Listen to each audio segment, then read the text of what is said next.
नमस्कार, मैं हूं मनमोहन भट्ट। उत्तराखंड में भी दो डिप्टी सीएम हो सकते हैं। दो उप मुख्यमंत्री अगर उत्तराखंड में होंगे तो वो कौन हो सकते हैं, किन क्षेत्रों से हो सकते हैं, किन जातियों से हो सकते हैं, इसको लेकर इन दिनों चर्चाएं काफी तेज हो गई है।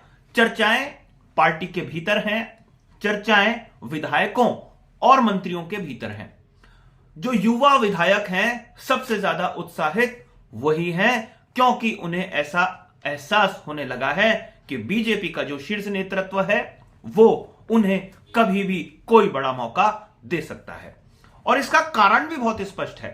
जो नया रिवाज बीजेपी ने शुरू किया है उसमें वो सत्ता का एक केंद्र नहीं चाहते, सत्ता के वो 3 केंद्र सीधा सीधा बना रहे हैं। एक मुख्यमंत्री और 2 उप मुख्यमंत्री यानी डिप्टी सीएम।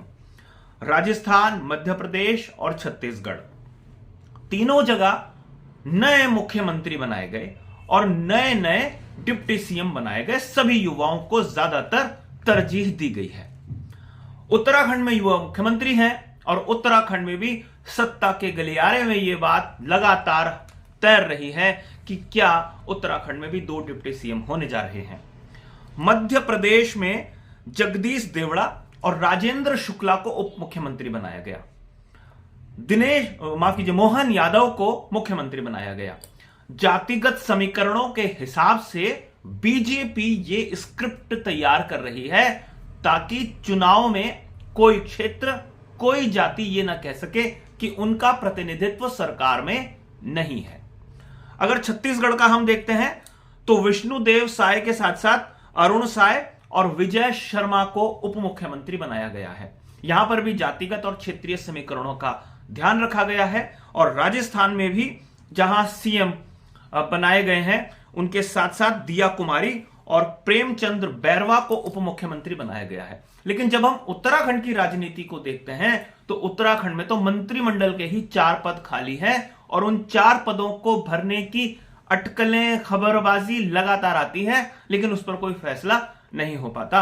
इसीलिए अब यह कयास लगाए जा रहे हैं कि हो सकता है शीर्ष नेतृत्व ने इन पदों को खाली इसलिए रखा हो कि जब 5 राज्यों में विधानसभा चुनाव हो जाएंगे उसके बाद समीकरणों को फिर से तोला जाएगा और उन समीकरणों के हिसाब से ही कुछ लोगों को फिट किया जा सकता है। वैसे बीजेपी की अंदरूनी राजनीति के बारे में कोई भी पत्रकार, कोई भी टिप्पणीकार, कोई भी समीक्षा करने वाला व्यक्ति बता नहीं सकता कि पार्टी के भीतर क्या चल रहा है। इसका सिर्फ एक अनुमान लगाया जाता है।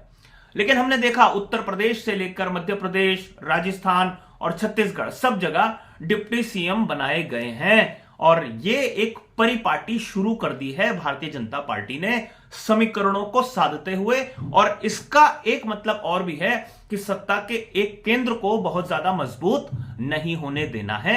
इसलिए सत्ता के 2 और केंद्र मुख्यमंत्री के साथ साथ खोल दिए जाते हैं ताकि पार्टी की जो लीडरशिप किसी भी राज्य में है उसे इस बात का एहसास हो कि पार्टी में सत्ता के 3 केंद्र हैं। पार्टी में सिर्फ एक मुख्यमंत्री ही नहीं है, उसके साथ साथ 2 उप मुख्यमंत्री भी हैं जिनके ऊपर कभी भी पार्टी का शीर्ष नेतृत्व आशीर्वाद रख सकता है। और अगर सीएम अपने मन की कुछ करना चाहे तो उसको कंट्रोल करने के लिए 2 डिप्टी सीएम बनाए गए हैं।